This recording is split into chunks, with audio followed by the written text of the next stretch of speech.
जयगुरु Devraj welcome कर my YouTube channel Devraj live vision. आपने केमती अच्छा मुझे तो भल अच्छे आशा कर ठाकुर आपने भल थे भगवान समस्त मंगल करूँ। आसन जा गोटे नव ब्लक आज नव ब्लक कौटी आम तो बर्तमान जो प्रत्येक जगह जो वार्षिक सत्संग अधिवेशन होची से वार्षिक सत्संग अधिवेशन आम जा आज जा कौटी ना टी जा चकेईसाणी चकेईसाणी जो मैंने भाई माँ मान मिलित सहयोग जो वार्षिक सत्संग अधिवेशन होची से देखा साधारण सभा आमर श्रद्धेय कहार शक्ति भाईर जाजनटा देखा जेहेतु एथर प्रथम जाजन माने बहुत सुंदर जाजन भी आ प्रारंभिक जो साधारण सभा आटा देखा शक्ति भाईर केते सुंदर जाजन आपन केमती कौन लगुच निश्चय कमेंट कर जन डेरी करवानी आवा कौटी चके से आनी आसतु ईश्वर पुरुषोत्तम ब्रह्म स्तंभ भूदाता सद्गुरुस्तम नमस्तुते। प्राणप्रिय ठाकुर मोर जगज्जननी श्री श्री बड़मा पूज्यपाद श्री श्री बड़दा आजिर संघ नेता पूज्यपाद श्री श्री आचार्य देव चरण रे मोर अनंत कोटि प्रणाम निवेदन करे। आजिर ए संध्या सत्संग रे उपस्थित वरेण्य ऋतिक देवता ए संध्या सत्संग रे उपस्थित समस्त प्रिय गुरु भाई और माँ मानू मो आंतरिक राय एवं जय गुरु निवेदन करे। आज डिसेम्बर 13 तारिख चकेईसाणी केन्द्र रे आमे श्री श्री ठाकुर अनुकूल चंद्रंकर 138तम जन्म दिवस पालन करुचे। भीतर देखे या भावे जे आउ यही 15-17 दिन पर आमे 2025 वर्षटा को विदाय दबा ता भीतर देखा जाए आमर ये 21st सेंचुरी प्रथम 25 वर्ष बीतिया जाउछि।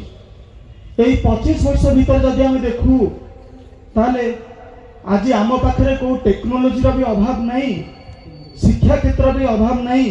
प्रति गली कंदी शिक्षानुष्ठान गढ़ी उठी। आम समस्त हाथ में आज मोबाइल फोन टेक्नोलोजी दुनिया समस्त पाखे बिछारी पड़ी। पुणी मनीषटा जहाँ क्षण मात्र के चिंता करुच्ची मनीष पाखे धनर अभाव नहीं कि धनर प्राचुर्य भी एते जे से जहाँ चाहिए सेटा करिवो। पुणी देशर नियम कानून गुड़ाक एमती जे आमे माने आम इच्छारे आम मान इच्छारे आमे जहाँ चाहूचे सेटा करि पारुचे। माने बाहर बाहर एटा जना पड़े जे आमे माने आज केते उन्नत हो जाइछे किंतु जीवनर वास्तविक चित्रटा जदि आमे देखिबा को जाऊ ताले जीवनर वास्तविक चित्रटा होची एया हुए तो आज गोटे यंग पिलाटे पाठ सेटा पढ़ी डिग्री हासिल करिछि किंतु तार चरित्र जे जिनसटा तार जो चारित्रिक उन्नतिटा आज ता पाखरे नहीं। पिलाटा निशारे बुड़ी जाउछि नारी रे आसक्ति हेकी जीवनटा केमती अंधकार आड़ को ठेली जाउछि। पुणी जदि देखे जीवनर ये वास्तव चित्रटा केमती गोटे परिवारटा मनुष्यटे परिकल्पना करुछि। पुणी से परिवार भीतर देकी जेतबेले देखुछि परिवार रे विशृंखला देखा जाउछि। परिवार भीतर से आंतरिकता नहीं। माँ भितर बापा भितर घर पुआ भितर झील भितर ये परिवार जो पारस्परिक भल पाइबाटा गजे उठुनी। पुणी जदि वास्तविक चित्रटा देखे समाज ताले आम गाँव हूँ परिवार हूँ आम भितर ये संहतिटा नहीं। पुणी देखे आम ये अर्थटा को प्रचुर भाव रोजगार करुचे मनीष पाखे प्रचुर अर्थ अच्छी किंतु मनीष मन रे जो समस्या गुड़ाक रही मनीषर जो अभाव गुड़ाक देखा जाउछि सेटा मनीष दूर करि पारुनी। पुणी जो अभाव ये समस्यार समाधान टाकू मनीष समाज भितर खोजी बुलुची आ खोजी बोलिया भितर देकी जो समाधानटा पाउची सेटा जेतबेले जीवन में प्रयोग करुची ता समाधान तो दूर हवा दूर कथा किंतु तार समस्याटा आहुरी बहुगुणित होइकी बढ़ी जाउची। तमें कहिबार कथाटा एया मनीषटा जे जे प्रकार चलनी नहीं कि समाज रे चलुची से चलनीटा ताको केमती गोटे अंधकार आड़ को ठेली दउची। पुणी ए सबु समस्यार समाधान गुड़ी को जदि लक्ष्य करा जाए ताले गोटे सूता बंडिल जेमती सूता गुड़े गुड़े हेकी गोटे गंठी पड़ी थाए सेमिति ए सबु समस्यार गोटाए मूल होउची मनीषटा ता जीवन में केमती चलिबो ता जीवन चलनीटा को भाया हम सेटा मनीषटा जानी पारुनी निज जीवनटा को केमती चलैया को पड़े सेटा धरी पारुनी। ଆଉ ଏଇ ଜୀବନର ପ୍ରକୃତ ଚଳନିଟା ଜୀବନକୁ ଚଳେଇବାର ଏଇ ଯେ ଉପାୟଟା এইটা যে ধরেই দিয়ନ୍ତି অতি সহজ সরল ভাবে ସେ ହିଁ ହେଉଛନ୍ତି ଇଷ୍ଟ ବା ଆଦର୍ଶ ଯାହାକୁ ଧରିଲେ এই କଣ୍ଟକିତ ଜୀବନଟା କେମିତି ଫୁଲର ସେଜ ଭଳିଆ ମଣିଷଟା ଅତିକ୍ରମ କରେ ତାଙ୍କର ଦୟାରୁ ତାଙ୍କର ନିର୍ଦ୍ଦେଶନାରେ ଇଷ୍ଟ ଆଉ ଆଦର୍ଶ ମୋ ଗୁରୁ ଜୀବନରେ এই ନିର୍ଦ୍ଦେଶନାଟା ଦିଅନ୍ତି ମଣିଷ ସାଇକେଲର এই ହ୍ୟାଣ୍ଡେଲ ଭଳିଆ এই গাড়ির হ্যান্ডেল ভাড়িয়া মনিষর জীবনটাকে চড়াই নিয়ন্তি এই সব কথা ভিতর গোটে কথাটা মনে পড়ে জনে আশ্রম গোটে আশ্রমরে জনে গুরু থিলে আর তার অনেক শিষ্যকে নেইকি আশ্রমরে সে শিক্ষাদান করউথিলে হঠাৎ দিনে জনে শিষ্য গুরুকে প্রশ্ন করুছন্তি গুরুদেব আপন তো আমাকে শিক্ষা দউছন্তি মোর মনের গোটে প্রশ্ন আসুচি সতের কোন জীবনে এই গুরু গ্রহণটা দরকার गुरु कौन जीवन में ग्रहण न कले शिक्षाटा हेनी गुरुदेव तो कहते ये तुम हाथ में जो पापुलीटा अच्छी शिष्य मान गुड़ा कहते पापुलीर ये बुढ़ा आंगुठीटा को पापुली लगे बांधी दियो तापर से शिष्यटा कहते तू गोटे काम कर मो पानी पीवाई गोटे ढाल पानी टिके नहीं आस तो शिष्यटा जाऊँगी हाथ में तो ये बुढ़ा आंगुठीटा बंधाई जाए तले पानीर ढालटा को उठे चेष्टा करुच्ची पानीर ढालटा को उठे पारुनी द्वारा कौन होची से बहुत चेष्टा करुच्ची अक्लांत परिश्रम कर तले उठे न पारिकी फेरी आसुची आ गुरु को प्रश्न करुच्ची गुरु ए गुरुदेव मु तो कहीं से ढालटा उठे पारलिनी गुरुदेव से उत्तर रे कहउछंती जीवन रे गुरुंकर ए जे स्थानटा होची बुढ़ा आंगुठी भलिया जीवन में गुरु ये बुढ़ा आंगुठीर कार्यटा करती आम पाखे जिते धनर प्राचुर्य जिते शिक्षार आम जिते उन्नत मनीषर जिते संस्कार थाऊ ता भीतर यदि गुरुंकर आविर्भावटा मनीषर जीवन में न हुए गुरु जदि मनीषर प्रीति केन्द्र हो न उठती ताले मनीषटा एटा जीवन को अंधकार भीतर को ठेली दिए मनीषटा ता जीवन में उन्नतिर राहटा पाएनी जदि भारतर इतिहास को लक्ष्य करा जाए ताले आमे जे राणा प्रताप कथा शुणीचे और शिवाजी कथा भी शुणीचे ये जे राणा प्रताप शिवाजी बहु गुण रे कैपेबल किंतु राणा प्रताप जीवन रे गुरु नथिले सेतिबाई राणा प्रताप जे जीवन रे अनेक युद्ध लड़िचंती जीवन में शेष जे युद्ध लड़ुचंती ता देहरे पराजित होउचंती आ गोटे वन रे जाई जीवन यापन करचंती तापर तांकर मृत्यु होईची किंतु ये शिवाजी कथा को आम लक्ष्य करूँ शिवाजी जीवन में गुरु ग्रहण करते जीवन में गुरु रामदास को गुरु भाव में ग्रहण कले शिवाजी हाइटा ये 5 फुट भितर पुणी शिवाजी जीवन में गोटे कथा मन पड़े थे ये मोगल शासक जड़े सेनापति से होती अफजल खान थे शिवाजी को से गोटे संधि पाखु डाकी आउ जिते संधिर प्लानिंगटा कर प्लानिंगटा कराई जिते शिवाजी संधि आसवे अफजल खान हाइट जेतु 7 फुट एत उच्चा से कौन करेंगे एमती दी बाहुर एमती आलिंगन कर कुंडे चिपीदेवे आ पिठी छुराघात कर मारे यही संधिर पूर्व दिन राति जिते शिवाजी रामदास पाखक जाऊँगी गुरु तो शिवाजी जीवन में जे जे कथा गुड़ाक घटे ता पूर्व टे गुरु पाखक जाकु आशीर्वाद ग्रहण करती परामर्शटा भी नियंती से दिन राति जिते शिवाजी रामदास पाखक जाइछंती रामदास कहते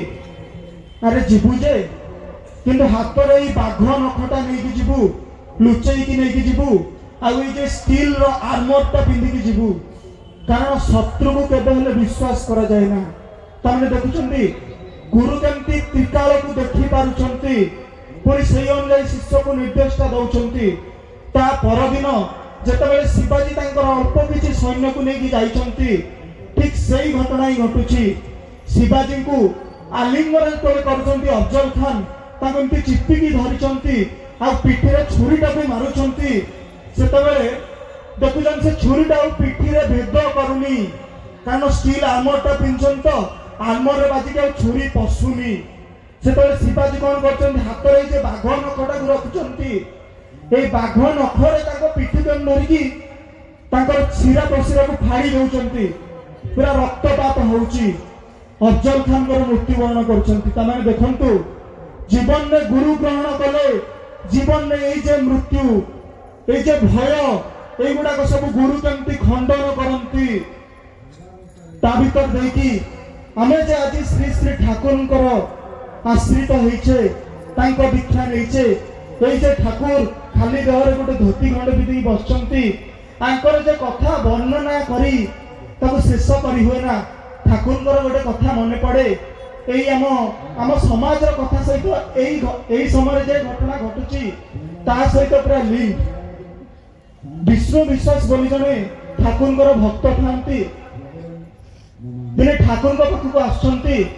ତା ପୂର୍ବର ଘଟଣାଟା ହଉଛି ଏହା, ବିଷ୍ଣୁ ବିଶ୍ୱାସ ମନେ ମନେ ଜଣକୁ ଭଲ ପାଇ ବସିଛନ୍ତି, ଆଉ ତାଙ୍କୁ ବାହା ହବାର এই যে ପ୍ରତିଶ୍ରୁତିଟା ଦେଇଛନ୍ତି। ଝିଅର ନାଁଟା ହଉଛି ମିନୁ। ଆଉ ଠାକୁରଙ୍କ ପାଖରେ ଆସିକି କହୁଛନ୍ତି, ଠାକୁର ଆମେ ବିଏ করব। ମାନେ ଏଇ ଯୋଉ ବିଏ করব କଥାଟା ହଉଛି ବଙ୍ଗାଳୀରେ ଏଇ ଯୋଉ ବାହାଘରଟାକୁ ବିଏ ବୋଲି କହନ୍ତି। ଠାକୁର କହୁଛନ୍ତି, ଠାକୁର ମୁଁ ଯେ ବାହା ହେବି। ଠାକୁର ଏମିତି ବସିଛନ୍ତି, ଠାକୁରଙ୍କ ପାଖରେ କେଷ୍ଟଦା ବସିଛନ୍ତି। କେଷ୍ଟଦା ହଉଛନ୍ତି ଠାକୁରଙ୍କର ଭକ୍ତ, ଯେ କି ଆଲୋଚନା ପ୍ରସଙ୍ଗରେ ଅନ୍ୟାନ୍ୟ ପୁସ୍ତକ ଲେଖିଛନ୍ତି, ଯାହାକୁ ଠାକୁର କହୁଥିଲେ ସେ କୁଆଡେ ଜ୍ଞାନର ଜାହାଜ। ଠାକୁର ତାଙ୍କ ପଟକୁ ବୁଲିକି କହୁଛନ୍ତି, কেষ্টদা আমি তিନି কাল একা সঙ্গে দেখতে পারি। তবে ঠাকুর কହୁଛନ୍ତି, ମୁଁ ତିନି କାଳ ଅତୀତ ବର୍ତ୍ତମାନ ଭବିଷ୍ୟତ ତାକୁ ଏକା ସାଙ୍ଗରେ ଦେଖିପାରେ। ଏହା କହିକି ସେ ଭାଇଙ୍କ ଆଡକୁ ଆଉ ଥରେ ବୁଲି ପଡୁଛନ୍ତି, ଆଉ କହୁଛନ୍ତି, ଏ ବିଏଟିଏ କଥା ମନରୁ ବାହାର କର, ଆଉ ଇଷ୍ଟଙ୍କ କାର୍ଯ୍ୟ କରିଯା, ଯାଜନରେ ଝାମ୍ପ ଦେ। ତାମାନେ ଦେଖନ୍ତୁ ଠାକୁର କେମିତି ବାଟ କଢାଉଛନ୍ତି। ଠାକୁର ତାଙ୍କୁ କହୁଛନ୍ତି, ଯାଜନରେ ଝାମ୍ପ ଦେ। ତାପରେ ଅନେକ ବର୍ଷ ଏମିତି ବିତି ଯାଇଛି। ବିଷ୍ଣୁ ବିଶ୍ୱାସ ଠାକୁରଙ୍କୁ ପ୍ରାଣରେ ମନେ କରି, ଠାକୁରଙ୍କୁ ପ୍ରାଣ ପୁରୁଷ ମନେ କରି ତାଙ୍କର କଥାକୁ ମାନି ମାନି ଏଇ ଯେ ଯାଜନ କାର୍ଯ୍ୟରେ ଲିପ୍ତ ରହୁଛନ୍ତି। ତା ଭିତରେ ଦେଇକି ଅନେକ ବର୍ଷ ବିତିଛି। ଆ ଭିତରେ ଦେଇକି ତାଙ୍କୁ ଅନେକ ଯନ୍ତ୍ରଣା ବି ହଉଛି, ଯେହେତୁ ଏତେ ଦିନ ଭଲ ପାଇବାଟାକୁ ଛାଡ଼ି ଦେଇଛନ୍ତି ଠାକୁରଙ୍କ ଗୋଟିଏ ମାତ୍ର ବାକ୍ୟରେ। ଆ ଭିତରେ ଦେଇକି ତାର ଅନେକ ବର୍ଷ ବିତିଛି। ସେଦିନ ଏଇ ଯାଜନ କର୍ମରେ ପାଖ ଜାଗାକୁ ଯାଇଛନ୍ତି। ଫେରିଲା ବେଳେ ଶିଆଲଦା ଷ୍ଟେସନରେ ଟ୍ରେନ ଧରିବାକୁ ଉଠିଛନ୍ତି। ଯେତେବେଳେ ପ୍ଲାଟଫର୍ମରେ ଚାଲି ଚାଲି ଯାଉଛନ୍ତି, ହଠାତ୍ ପଛରୁ ଗୋଟେ ସ୍ୱର ହେଲା, ତାଙ୍କୁ ସତେ କିଏ ଡାକୁଛି ବୋଲି ସେ ଜାଣିଲେ। ଆଉ ତାଙ୍କୁ ଲାଗିଲା ଏଇ ସ୍ୱରଟା ଯେମିତି ମୋର ଭାରି ପରିଚିତ। ଯେତେବେଳେ ପଛକୁ ବୁଲିକି ଦେଖୁଛନ୍ତି, ତାଙ୍କର ସେ ପୁରୁଣା ପ୍ରେମିକା ମିନୁ ଡାକୁଛି। ଆଉ ହଠାତ୍ ସେ ଆଶ୍ଚର୍ଯ୍ୟ ହେଇ ପଡୁଛନ୍ତି, କାରଣ ଦେଖୁଛନ୍ତି ଏଇ ଯେ ମିନୁର ବେଶଭୂଷାଟା ଠିକ ଓଲଟା।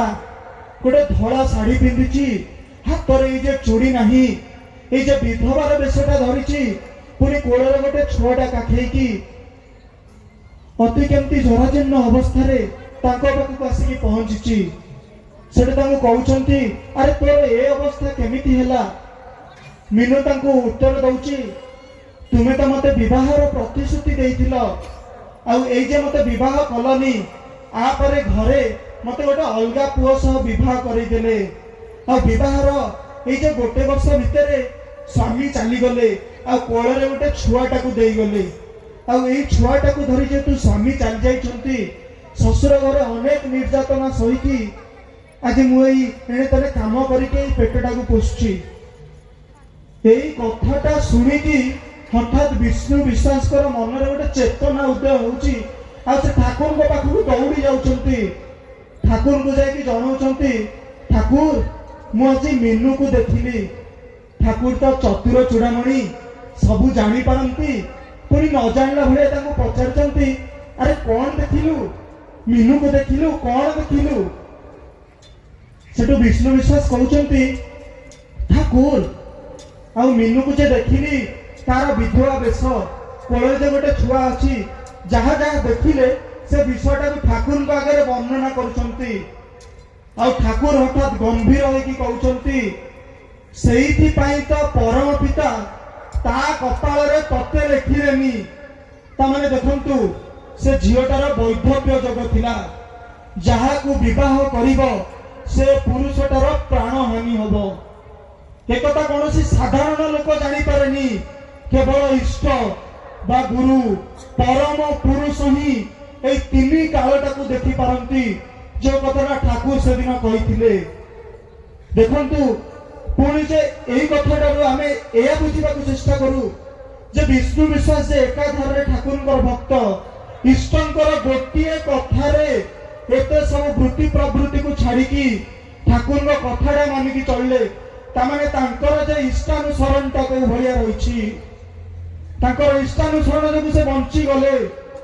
ଠାକୁର କହୁଛନ୍ତି ମଣିଷକୁ ଏ ଇଷ୍ଟ ରକ୍ଷା କରନ୍ତିନି, ଇଷ୍ଟ ପ୍ରାଣଟାଟା ହିଁ ରକ୍ଷା କରେ। ପୁଣି ମନରେ ଏ ପ୍ରଶ୍ନ ଉଠେ, এই যে ଆମେ ହିନ୍ଦୁ ଧର୍ମର ଲୋକମାନେ ଶିବଙ୍କର ପୂଜା କରୁ, କାଳୀଙ୍କର ପୂଜା କରୁ, ମାଙ୍କର ପୂଜା କରୁ, ପୁଣି ଯାହାଙ୍କର ଦୀକ୍ଷା ନେଇଛୁ ଶ୍ରୀ ଶ୍ରୀ ଠାକୁରଙ୍କର ବିଗ୍ରହକୁ ଆମ ଘରେ ରଖି ପୂଜା କରୁ, ଭୋଗ ନିବେଦନ କରୁ, ପୁଣି ଆମର ଯେ ଅନେକ ଉନ୍ନତି ହୁଏନି କାହିଁକି, ଆମର ଯେ ଏଇଭଳିଆ ଜୀବନରେ ଦୁର୍ଦ୍ଦଶାଟା କାହିଁକି ଆସେ? এই সমান প্রশ্নটা দিনে জনে ভক্ত শ্রী শ্রী রামকৃষ্ণ পরমহংসଙ୍କୁ প্রশ্ন করছেন। রামকৃষ্ণ দেব উত্তরে কହୁଛନ୍ତି, এই যে তো ঘরে তো বাপাঙ্কর মৃত্যু ঘটিছি, ଆଉ তো বাপাঙ্কর ফটোটা তো পিতাঙ্কর ফটোটা যে কান্থরে টাঙ্গিকি রখিছু, সেটি ফুল দଉଛୁ, চন্দন দଉଛୁ ଆଉ প্রণাম କରୁଛୁ, এই তো পিতাঙ্কর ফটোটা যদি ঘরু কাঢ়ি ফোপাড়ি দিয়াଯାଏ, ସେ କହୁଛି ଠାକୁର ଆଉ ବାପାଙ୍କର ଫଟୋ ଘରୁ କାଢି ଫୋପାଡ଼ି ଦେବି, ମୋ ବାପା ସିଏ ଜୀବନ୍ତ ଥିଲେ। ଠାକୁର କହୁଛନ୍ତି, ରାମକୃଷ୍ଣ ପରମହଂସ ଠାକୁର କହୁଛନ୍ତି, এই যে তো পিতাଙ୍କ ফটো ভিতরে তাଙ୍କୁ জীবন্ত ବୋଲି মনে করু, সেমিতি আদর্শ গুরু তাଙ୍କର বিগ্রহ ভিতরে, তাଙ୍କର প্রতিমূর্তি ভিতরে জীবন্ত। এই সংসারର প্রতি কোণ অনুকোণরে, প্রতি ধূଳି কণারে ବି ସେ জীবন্ত। ଆଉ এই যে ଆମେ ଠାକୁରଙ୍କର ଦୀକ୍ଷାଟା ନେଇଛୁ, ଯେତେବେଳେ ଠାକୁରଙ୍କର ଦୀକ୍ଷା ନଉ, ଠାକୁର କୁଆଡ଼େ ଅତି ସୂକ୍ଷ୍ମ ଭାବରେ ଆମ ଭିତରେ ଦଣ୍ଡାୟମାନ ଥାନ୍ତି, ଆମ ଭିତରେ ବିରାଜମାନ ଥାନ୍ତି। ଆମେ এই যে ଦୀକ୍ଷା ନଉ, ରୀତିଙ୍କ ପାଖରୁ ଦୀକ୍ଷାଟା ନେଲା ବେଳେ ଠାକୁରଙ୍କର ଶରଣାପନ୍ନ ହଉ, ପୁଣି ସେତେବେଳେ ଇଷ୍ଟବୃତ୍ତି କରିବାକୁ ହୁଏ, এই যে যজন যাজন এই যে নামটা କରିବାକୁ ହୁଏ, ଆ ଭିତରେ ଦେଇକି ଦୀକ୍ଷାଟା ବଞ୍ଚି ରୁହେ। ପୁଣି এই ସବୁ ଜିନିଷ ଭିତରେ ଦେଇକି ଆମର এই যে ଇଷ୍ଟାନୁସରଣଟା ଠିକ ରୁହେ, ଠାକୁରଙ୍କ ଅନୁଶାସନବାଦ ମାନିକି ଆମେ ଜୀବନରେ ଚାଲିପାରୁ। এই যে ଅନୁଶାସନବାଦ ମାନିବା ଭିତରେ ଦେଇକି ଆମେ ଯେତେବେଳେ ଇଷ୍ଟବୃତ୍ତି କରୁ, ଠାକୁର କହୁଛନ୍ତି ଦୀକ୍ଷା ନେଲେ ଜାଣିଥା ମନେ ଇଷ୍ଟବୃତ୍ତି କରିବାକୁ ହୁଏ, ଇଷ୍ଟବୃତ୍ତି ବିହୀନ ଦୀକ୍ଷା କେବେ କିରେ ଚେତନ ରୁହେ। ତାମାନେ ଇଷ୍ଟବୃତ୍ତି ବିହୀନ ଦୀକ୍ଷାଟା ଚେତନ ରହେ ନା। ଇଷ୍ଟବୃତ୍ତି ହେଉଛି ଇଷ୍ଟଙ୍କର ଭରଣ ପୋଷଣ ପାଇଁ ପ୍ରତ୍ୟହ ଉଷାରୁ ସବୁ କର୍ମର ଆରମ୍ଭରେ ତାଙ୍କ ପ୍ରୀତି ଅର୍ଥେ ନିବେଦନ କରିବା। ପୁଣି এই যে ଠାକୁରଙ୍କର କଥା, ଠାକୁର ଯେ ନାମ ଭିତରେ ଜୀବନ୍ତ ଥାନ୍ତି, ଠାକୁର କହୁଛନ୍ତି ନାମ ନାମୀ ଅଭେଦ, ମାନେ এই যে ଇଷ୍ଟ ନାମ ଭିତରେ ଦେଇକି ଆମ ସହିତ ସଂଯୁକ୍ତ ହେଇକି ଥାନ୍ତି। ଆଉ ପ୍ରତି ମହାପୁରୁଷ ଯେତେବେଳେ ତାଙ୍କର ଦେହ ରକ୍ଷା କରନ୍ତି, ଇଷ୍ଟ ଯେତେବେଳେ ଦେହ ରକ୍ଷା କରନ୍ତି, ସେ ସମୟରେ ତାଙ୍କର এই যে নামର এই যে ভাইব্রেশনটা, এই যে নামର ক্যাপাসিটিটা, এই যে নামର କାର୍ଯ୍ୟ କରିବାର ଶକ୍ତିଟା, এইটা বহু গুণিত ହୋଇ କ୍ରିୟା କରେ। এই নাম ମଣିଷକୁ ମନକୁ ତୀକ୍ଷ୍ଣ କରେ, ଆଉ ଧ୍ୟାନଟା ମଣିଷକୁ ଗ୍ରହଣକ୍ଷମ କରାଏ। ଆ ଭିତରେ ଦେଇକି ମଣିଷର ତାଙ୍କ ପ୍ରତି ଟାନଟା ସୃଷ୍ଟି ହୁଏ, ତା ଭିତରେ ଦେଇକି ମଣିଷ এই যে ତାଙ୍କୁ ଅନୁସରଣ କରିକି ଚାଲିପାରେ। ଆଉ এই যে ନାମ ଭିତରେ ଦେଇକି ଆମେ ତାଙ୍କ ସହିତ ସିଧାସଳଖ ଭାବରେ କନେକ୍ଟେଡ ହେଇକି ରହୁ। ଆ ଭିତରେ ଦେଇକି ଠାକୁରଙ୍କ ସମୟରେ ଗୋଟେ କଥା ମନେ ପଡୁଛି। ସେତେବେଳେ ଠାକୁରଙ୍କର ଜଣେ ଶିଷ୍ୟ ଅଭୟ କୁମାର ଦାସଗୁପ୍ତା ଠାକୁରଙ୍କର ଦୀକ୍ଷାଟା ନେଇଛନ୍ତି। ଦିନେ ସେ ଟ୍ରେନରେ ଏଇ ଦେଓଘରକୁ ଆସିଛନ୍ତି, ଆଉ ଠାକୁରଙ୍କ ଠାରୁ ଅନୁମତି ନେଇକି ଦେଓଘରରୁ ଯାଉଛନ୍ତି। ଯେତେବେଳେ ଷ୍ଟେସନରେ ସେ ଅପେକ୍ଷା କରିଛନ୍ତି ଟ୍ରେନକୁ, ଆଉ ଟ୍ରେନ ଆସିକି ଲାଗିଛି, ଟ୍ରେନରେ ବସିଛନ୍ତି। ଦେଓଘରରେ ଏଇଟା ଶୁଣିଛନ୍ତି, ଯାଜନରେ ଏଇଟା ଶୁଣିଛନ୍ତି ଯେ ପ୍ରତିକ୍ଷଣ ନାମଟା କରିବାକୁ ହୁଏ। ଆ ଭିତରେ ଦେଇକି ସେ ଟ୍ରେନରେ ବସିକି ନାମଟା କରୁଛନ୍ତି। ଆଉ ନାମ କରୁଛନ୍ତି ଯେତେବେଳେ ସେ ହଠାତ୍ ଶୁଣୁଛନ୍ତି ତାଙ୍କୁ କିଏ ଗୋଟେ ଡାକୁଛି ଆରେ ଓହ୍ଲେଇ ପଡ ସେ ଭାବୁଛନ୍ତି ବୋଧେ ମନର ଗୋଟେ ଭାବନା ଏ ଭାବିକି ପୁଣି ଥରେ ନାମଟା କରି ଆରମ୍ଭ କରୁଛନ୍ତି। ଯେତେବେଳେ ଆଉ ଥରେ ନାମ କରୁଛନ୍ତି ତାଙ୍କୁ ପୁଣି ଶୁଭୁଛି ଆରେ ଆଉ ଥରେ ଓହ୍ଲେଇ ପଡ ଏଇଥର ବି ସେ ଭାବୁଛନ୍ତି ମନର ଗୋଟେ ଭାବନା ହେଇଥିବ ବୋଧେ। ତୃତୀୟ ଥର ଯେତେବେଳେ ପୁଣି ସେଇ ଡାକ ଶୁଭୁଛି ଆରେ ଓହ୍ଲେଇଆ, ସେତେବେଳେ ଟ୍ରେନ ଛାଡ଼ିବାକୁ କିଛି କ୍ଷଣ ଅଛି ସେ ହଠାତ୍ ଟ୍ରେନରୁ ଓହ୍ଲେଇ ପଡୁଛନ୍ତି। ଆଉ ଓହ୍ଲେଇ ପଡିଲା ପରେ ଟ୍ରେନ ଛାଡି ଦଉଛି। ତାପରେ ସେ ପୁଣି ଠାକୁରଙ୍କ ପାଖକୁ ଫେରିଛନ୍ତି। ଆଉ ଫେରି ଆସିକି ଶୁଣୁଛନ୍ତି ସେ ଯୋଉ ଟ୍ରେନରେ ଯାଉଥିଲେ ସେ ଟ୍ରେନଟା ଆଗ ଷ୍ଟେସନରେ ଯାଇକି ଦୁର୍ଘଟଣାଗ୍ରସ୍ତ ହୋଇଛି। ପୁଣି ସେ ଯୋଉ ବଗିରେ ବସିଥିଲେ ସେ ବଗିର ଏଇଭଳିଆ ଦୁର୍ଘଟଣାଟା ହେଇଛି। ସେ ବଗିରେ ଯେ ଲୋକ ସବୁ ବସିଥିଲେ ସମସ୍ତେ ମୃତ। ଆ ଭିତରେ ଦେଇକି ଠାକୁରଙ୍କୁ ଭକ୍ତମାନେ ପ୍ରଶ୍ନ କରୁଛନ୍ତି, ଠାକୁର ଆଉ ଆପଣ କଣ କେବଳ ଅଭୟଦାଙ୍କୁ ହିଁ ରକ୍ଷା କଲେ? ଆଉ ତ ସମସ୍ତେ ବି ଥିଲେ ସେଠି, ଆଉ କଣ ଆଉ କାହା ପାଇଁ ଆପଣଙ୍କର ସେ ଦରଦ ନାହିଁ? ଆପଣଙ୍କ ଆଉ କାହାକୁ ବାଟ ଦେଖେଇଲେନି? ଠାକୁର ଗମ୍ଭୀର ହେଇକି କହୁଛନ୍ତି, ଆରେ ଦୂରଦର୍ଶନର ସେ ଫ୍ରିକ୍ୱେନ୍ସିଟା ଯୋଉ ଥାଏ, ଆମେ ଯେତେବେଳେ ରେଡିଓଟା ଅନ୍ କରୁ ଯୋଉ ଚ୍ୟାନେଲଟା ଦଉ ସେ ଚ୍ୟାନେଲର ଫ୍ରିକ୍ୱେନ୍ସିଟା ଯେତେବେଳେ ଦୂରଦର୍ଶନର ଫ୍ରିକ୍ୱେନ୍ସି ସହିତ ମ୍ୟାଚ୍ ହୁଏ ସେତେବେଳେ ଆମକୁ ସେଇ ଦୂରଦର୍ଶନର ସେଇ ସିଧା ପ୍ରସାରଣଟା ଶୁଣାଯାଏ। ସେମିତି ଇଷ୍ଟଙ୍କର ଯେ ଡାକ, ଇଷ୍ଟଙ୍କ ସହିତ ଯେ ସଂଯୁକ୍ତ ହେଇକି ରୁହେ ଏଇ ନାମ ମାଧ୍ୟମରେ, ତାକୁ ହିଁ ଇଷ୍ଟଙ୍କର ଏଇ ଯେ କଥା ଗୁଡାକ ଶୁଣାଯାଏ ଆଉ ସେ ନିତ୍ୟ ପ୍ରତ୍ୟୟ ପ୍ରତ୍ୟକ୍ଷ କରିପାରେ।